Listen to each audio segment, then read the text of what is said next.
Assalamualaikum warahmatullahi wabarakatuh. Halo teman-teman, baiklah perkenalkan saya Dima Akahalia, NIM 2110202009, kelas PAI A, jurusan Pendidikan Agama Islam, Fakultas Ilmu Tarbiyah dan Keguruan, UIN Raden Fatah Palembang.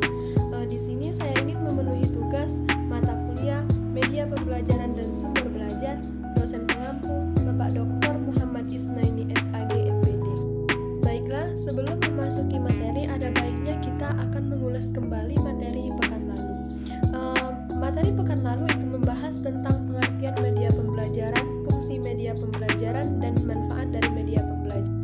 Baiklah, yang pertama yaitu adalah pengertian media pembelajaran. Dari penjelasan kemarin dapat kita simpulkan bahwa media pembelajaran adalah alat yang dapat membantu proses belajar, mengajar, sehingga makna atau pesan yang disampaikan itu lebih jelas dan tujuan pendidikan atau pembelajaran itu menjadi efektif dan efisien. Kedua yaitu adalah fungsi media pembelajaran.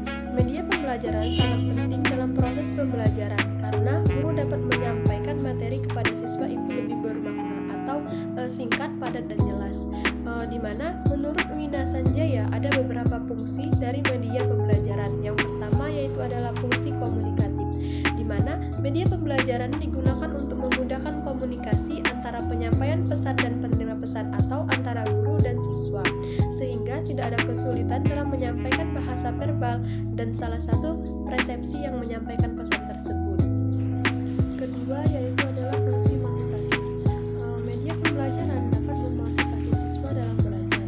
Dengan pengembangan media pembelajaran tidak hanya mengandung unsur artistik saja, akan tetapi memudahkan siswa untuk mempelajari materi pembelajaran sehingga dapat meningkatkan gairah belajar siswa. Yang ketiga yaitu adalah fungsi kebermaknaan.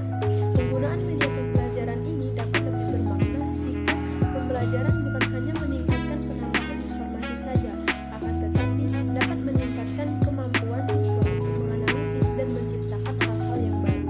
Yang keempat yaitu adalah fungsi penyamaan persepsi. Dapat menyamakan persepsi setiap siswa sehingga memiliki pandangan yang sama terhadap informasi yang disampaikan.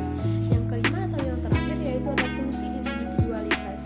Dengan latar belakang siswa yang berbeda-beda, baik itu pengalaman, gaya belajar, kemampuan siswa, maka media pembelajaran dapat melayani setiap kebutuhan ataupun setiap perbedaan tersebut, sehingga individu yang memiliki minat dan gaya bahasa yang berbeda itu menjadi satu ataupun saling melengkapi.